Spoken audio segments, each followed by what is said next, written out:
Olá, gente abençoada. Uma alegria imensa estar aqui novamente, como toda terça-feira, às 16h30. E hoje eu vou trazer um assunto também de economia, mas que interessa diretamente a você, que é mercado de trabalho. Vou contar uma historinha para que a gente comece a entender como nós chegamos à realidade de hoje. Em 1998, a Kodak tinha 170 mil empregados e era responsável pela produção de 85% de papel filme do mundo. Hoje, a Kodak não existe mais. Num curto espaço de tempo, o mundo mudou, o mercado de trabalho mudou, as empresas mudaram. A diferença em relação ao início da Revolução Industrial, então, é absurda. No final do século XIX e do século XX, surgiram as grandes indústrias, surgiram as linhas de produção, da qual Henry Ford, do automóvel, Ford foi o grande exemplo e o grande ícone.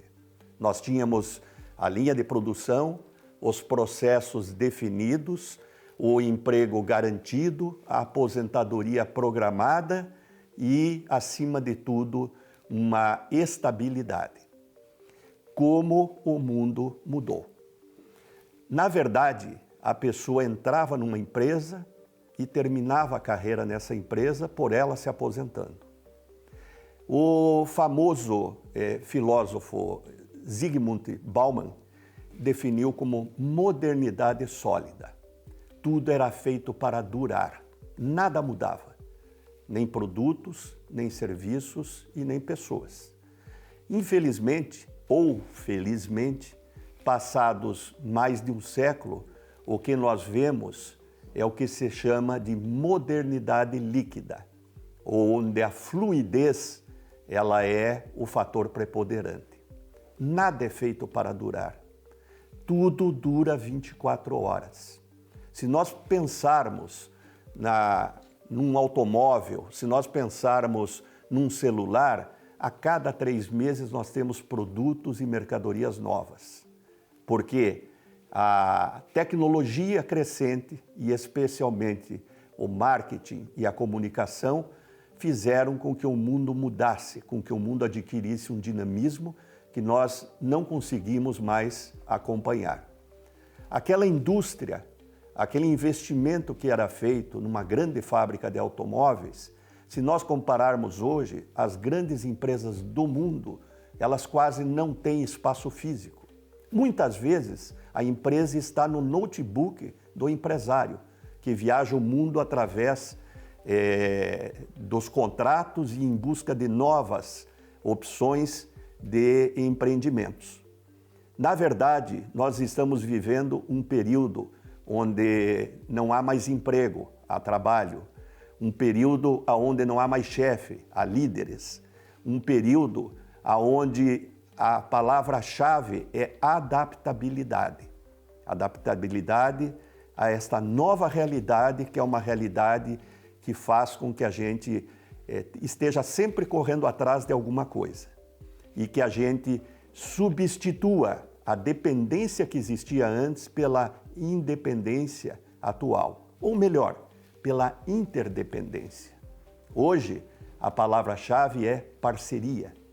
A parceria, o Uber e a uberização chegaram ao nosso mundo. Eu vou fazer uma reflexão que um grande escritor, Baker, ele disse há muito tempo atrás que nós chegamos num determinado momento, ou melhor, chegaríamos num determinado momento em que não bastaria se adaptar definitivamente a uma nova situação, que nós teríamos que entrar num estado de permanente adaptação para poder enfrentar esse dinamismo e essas mudanças constantes que ocorrem no mundo e na nossa vida. Mas que o grande problema disso eram os padrões sedimentados, as âncoras de nossas vidas que fazem com que a gente sempre tente repelir o novo, o inusitado e o que nos traz uma forma diferente de pensar e agir. Um exemplo claro é o mercado de trabalho. Se vocês prestarem atenção, no mercado de trabalho, antigamente, nós poderíamos representá-lo como uma escada fixa. As pessoas estudavam numa faculdade, elas aprendiam um ofício e elas cresciam na carreira subindo degrau por degrau, até atingir o ápice no momento da aposentadoria. Pois, minha gente, a escada continua existindo, só que a escada é rolante com viés de descida. A pessoa tem que ter muito mais dedicação, ela tem que se manter atualizada, ela tem que permanecer estudando permanentemente para que ela consiga subir na vida profissional. E diferentemente do passado, não basta você ficar parado. Como a escada é rolante com viés de descida, se você ficar parado, você vai lá para baixo. Mudou, o mundo mudou, nós temos que entender que a palavra-chave é adaptabilidade. Adaptabilidade às novas realidades. No próximo bloco, eu vou falar um pensamento sobre isso que fez Charles Darwin.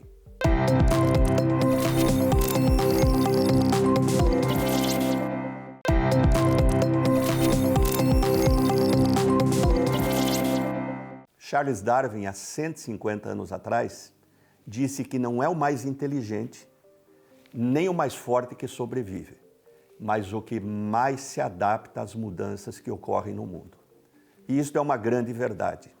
A palavra-chave é adaptabilidade. Adaptabilidade a esta nova realidade tecnológica, a esta nova realidade de comunicação permanente e intensa que nós experimentamos neste mundo que avança em termos de ciência e de tecnologia todos os dias, de uma forma absolutamente surpreendente. Vou relembrar, há 25 anos atrás, só havia telefone fixo no Brasil. Para conseguir um telefone fixo, você pagava $2.500 e esperava de 2 a 3 anos para ele ser instalado. Não havia celular, não havia internet, não havia rede social, não havia caixa eletrônico, enfim, um mundo completamente diferente do mundo que nós vivemos hoje. E, infelizmente, ao invés de se adaptar aos novos tempos, muitas pessoas pensam que os novos tempos vão se adaptar a elas. E é fácil reconhecê-las. São aquelas pessoas que dizem, no meu tempo. Esse no meu tempo é muito preocupante, porque significa que as pessoas já não estão mais entre nós, que o tempo delas acabou. E houve uma experiência muito interessante, científica. Em 1979, Harvard reuniu uma série de idosos entre 70 e 80 anos num hotel isolado na Nova Inglaterra. Tudo foi construído, tudo foi feito para parecer que eles estavam vivendo 20 anos antes. Não em 1979, mas em 1959. Então, desde a programação de televisão, o mobiliário dos quartos, as roupas de cama, a alimentação, a forma como as pessoas se trajavam, tudo reportava há 20 anos antes. O objetivo dessa experiência era fazer uma observação se as pessoas, repensando os seus melhores tempos, elas conseguiam de alguma forma rejuvenescer. E o resultado deste exame, desta pesquisa, resultou num livro chamado Counterclockwise. Em 2009, este livro foi publicado e mostrou que somente alguns meses depois das pessoas entre 70 e 80 anos vivendo neste local, rejuvenesceram. As pessoas passaram a apresentar resultados surpreendentes no que diz respeito a não ter mais dores nas articulações, melhoraram a postura corporal e a acuidade mental. De uma forma ou outra, eles rejuvenesceram, porque parecia-lhes estar no seu tempo. E aí a conclusão a que chegaram os experts de Harvard é de que é fundamental que a pessoa tenha a consciência de que ela ainda vive no tempo dela, de que ela ainda é útil, de que ela ainda tem uma razão para levantar todos os dias para ela se manter jovem. E só existe uma forma de isso acontecer, que é se adaptar aos novos tempos e não esperar que os novos tempos se adaptem a nós. Isto é fundamental, isto é importante e isto é uma experiência que mostra que nós temos que estar rotineiramente aprendendo coisas novas, especialmente no que diz respeito à tecnologia. A pandemia foi um período fantástico para que os idosos percebessem de que há um novo mundo aí que pode fazer com que eles se entusiasmem, com que eles adquiram estímulo para seguir em frente e que eles vivem no seu tempo. E não pensar como aquelas pessoas que dizem, no meu tempo não tinha tanta baixaria na televisão. Essas pessoas que dizem, no meu tempo, elas não vivem mais, elas só estão entre nós. No próximo bloco, eu vou concluir fazendo uma reflexão sobre tudo que nós falamos hoje.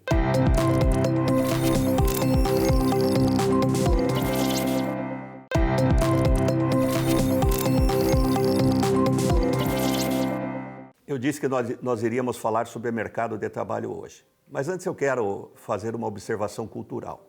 Sabemos que há muito tempo, especialmente nas cidades do interior, antigamente existiam duas figuras que eram fundamentais, que era em primeiro lugar, o mais importante era o médico, e o segundo era o gerente do Banco do Brasil. Quer dizer, minha gente, o mundo mudou e nós não podemos continuar a viver aquela realidade porque ela não existe mais. Hoje não há mais emprego, hoje há trabalho. Talvez a pandemia tenha ensinado muita gente a não depender dos outros, mas a criar o seu próprio negócio e depender de si mesmo. Isto, inclusive, resultou num livro, Você e Companhia, de William Bradley, que disse que, na verdade, todo trabalhador deveria ser uma empresa ele mesmo. Existem várias pessoas no Brasil que praticam isso. Eu não sei se vocês sabem, mas mais de 10 milhões de pessoas antes da pandemia já eram microempreendedores individuais, os MEIs. O que é o MEI?